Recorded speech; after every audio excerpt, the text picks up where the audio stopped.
So hello kabayan, kumusta? Kumusta? Ito, ayos lang. So ikaw si Tony Reyes. Tony and, Reyes. Tropa in Canada. Ayun, at si. Si Gilbert Amorao, Gibo TV. So kumusta naman po ang buhay dito sa Canada? Ayun, siyempre, masarap.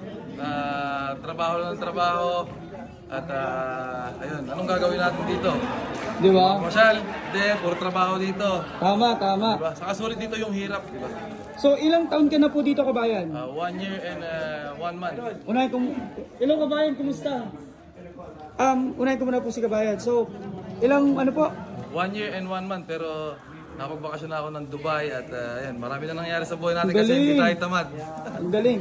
Tsaka na ano ko nga, na nag-vlog ka din, yung Tony Reyes ba yung talaga account mo? Yes, yes. Nag-million views ka dahil dun sa sahod reveal. Sa reveal. So ngayon, bigyan mo kami ng konting story regarding dun sa sahod na yon.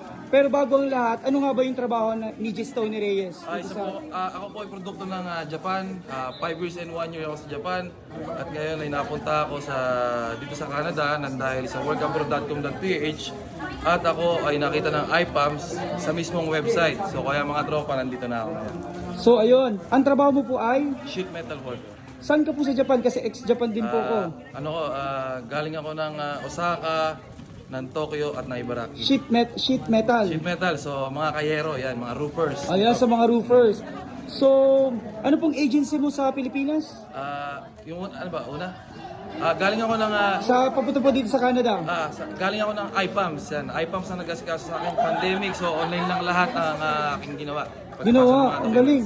So sa iPumps po ba may placement fee or processing fee? Wala po, yung medical lang talaga babayaran nyo. Hindi kayo magbabayad sa IPAMS mismo sa medical, sa St. Luke's kayo magbabayad through Security Bank or video.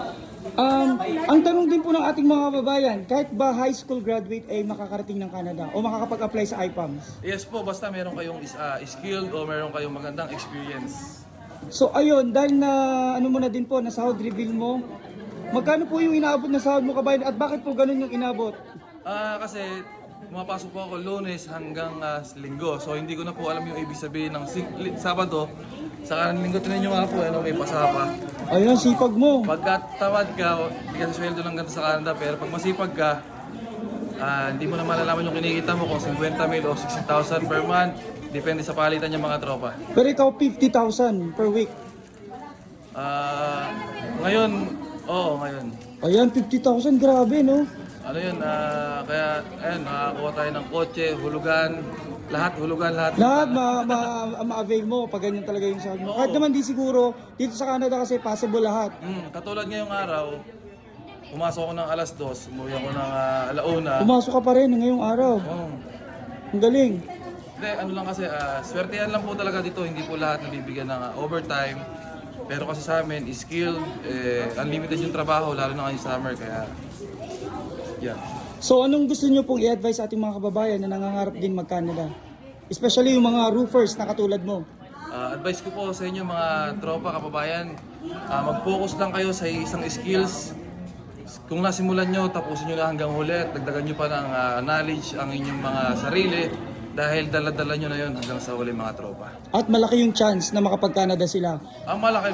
O kasi marami din po tayong mga kababayan na nawawalan ng pag-asa kasi nagpapasa daw sila ng resume sa iPumps, hindi daw sila napapansin. Ano po ba yung ginawa nyo dahil online application? Ano po ba yung ginawa nyo para mapansin kayo ng agency?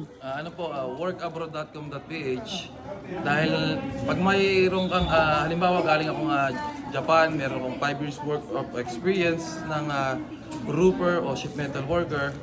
So ayun, pag nakita yun, kumbaga maganda sa mata ng employer yung experience. Di ba sabi nga ni Boss Guapo, di nila tinitingnan yung pinag-aralan, kundi yung experience lang. So papaano po ba mag-register at papaano po ba kayo na-hire from workabroad.ph? Ayun, gumawa lang ako ng Gmail account at gumawa din ako ng account sa workabroad.com.ph para nag-register ka lang sa Facebook. So ayun, nag-attach ako ng resume.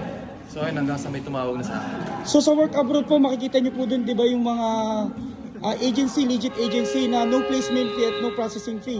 Oo, halos lahat. Depende na lang sa'yo kung saan mo kung saang bansa mo gusto pumunta. So ibig sabihin talaga ang first step para makakuha o mapansin ka ng agency ay sa workabroad.ph. Yes. Kasi kung wala silang makita na halimbawa is roofer, mismo yung agency na yung maghahanap sa inyo.